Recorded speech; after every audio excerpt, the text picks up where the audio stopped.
attention.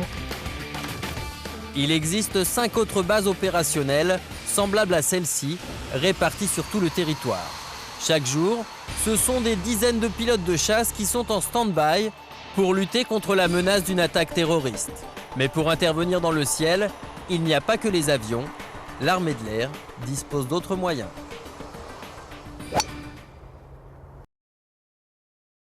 Pas mal.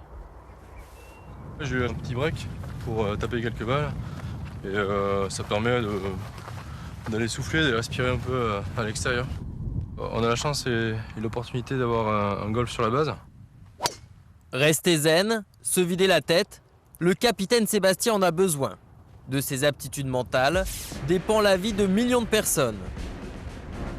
Car ce pilote d'hélicoptère de la base aérienne de Villacoublay est en charge d'une mission extrêmement sensible.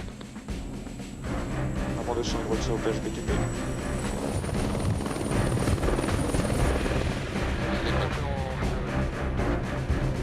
Pour nous, pour intervenir sur Paris, on n'est même pas à 3 minutes. Le capitaine Sébastien et ses équipiers doivent assurer la sécurité du ciel de Paris et de sa banlieue. Ils doivent intercepter ou détruire tout engin non autorisé. Nous sommes les anges gardiens de la capitale. Et voler au-dessus de jour, de nuit, c'est génial. On s'entraîne souvent parce que le jour où on demande d'abattre un aéronef qui va menacer la sécurité de la population, il ne faut pas se rater. Paris est la seule capitale au monde à être protégée par un escadron d'hélicoptères, une surveillance renforcée depuis les attentats du 11 septembre. Paris, c'est le cœur de la France, donc c'est pour ça qu'on met autant de moyens pour la défense de Paris. Si quelqu'un devait mener une action terroriste, ça pourrait être la Tour Eiffel, ça pourrait être la Défense, ça pourrait être la Tour Montparnasse, donc quelque chose de symbolique. Et nous, l'objectif, c'est qu'on empêche la personne qui aura des mauvaises intentions réussit son coup. Donc s'il veut s'écraser avec un petit avion sur l'Elysée, le but c'est qu'on l'empêche. Et nous on fera tout ce qu'il faut pour ça, quoi. Et cela peut aller jusqu'à la destruction d'un appareil dangereux. Chaque pilote travaille en binôme avec un tireur d'élite.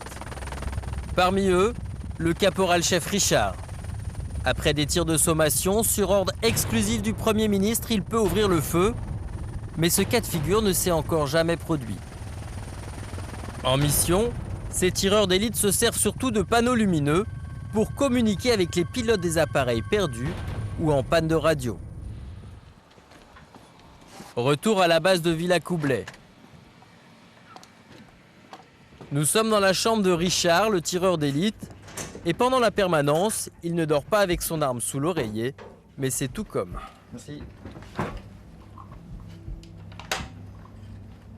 Le pire scénario pour nous, ce serait d'abattre un appareil.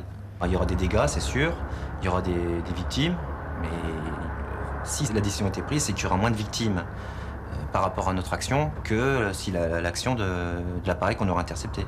On ne sait pas ce qu'il peut faire, ce qu'il peut répandre, comme l'anthrax ou même aller se cracher contre un bâtiment ou sur un centre commercial, on ne sait pas.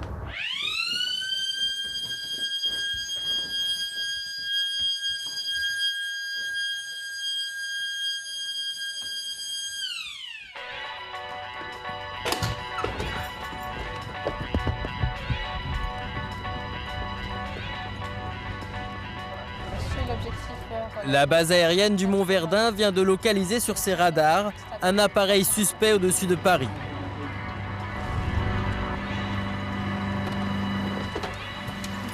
Les militaires ne savent pas encore ce qui les attend.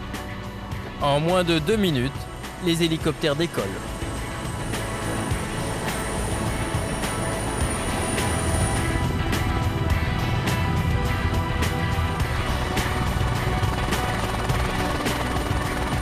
Leur première priorité est d'établir un contact pour évaluer la menace que constitue cet appareil non identifié.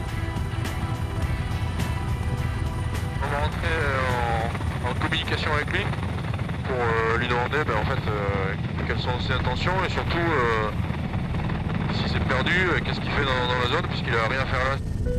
Finalement, il s'agit d'un hélicoptère. Mais que fait-il dans cette zone interdite? Et surtout, a-t-il des intentions malveillantes? Ah putain, mais il est où? Il est donné ou quoi là?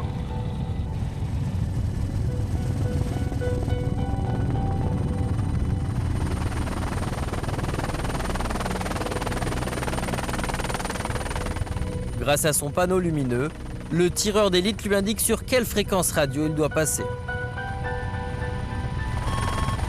Vous êtes intercepté par un hélicoptère de l'armée de l'air en mission de police du ciel. Est-ce que vous pouvez me donner votre indicatif international, votre provenance et destination? Oui, bonjour monsieur, j'avoue que là je sais pas trop où je suis. Est-ce que vos instruments de navigation fonctionnent? Écoutez, j'ai deux instruments qui ne fonctionnent plus, donc je pense que je suis complètement perdu. Donc là ça va pas trop, niveau pétrole je n'ai plus trop, donc j'aimerais vous m'aider s'il vous plaît, parce que là je sais plus trop où je suis. Monsieur, est-ce que vous voyez la tour Eiffel qui va être à vos midi maintenant? Je vais vous aider pour aller vous poser sur le terrain d'ici les Moulineaux. Une émission réelle comme ça, on en a environ 5 ou 6 par mois. Donc souvent ils sont surpris parce qu'ils ne s'attendent pas à voir un hélicoptère à leur côté. Mais dès qu'ils voient le panneau, ils rentrent tout de suite en contact. Et dès qu'on arrive à nouer le lien radio, bah, tout de suite on essaie de les rassurer. Surtout quand on sent que c'est des gens qui sont perdus, qui ont un peu peur parce que la nuit tombe, parce que ils ont des problèmes techniques à bord de l'aéronef.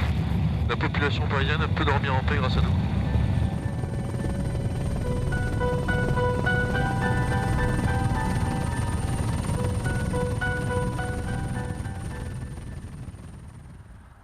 Quelques jours plus tard, base aérienne 112.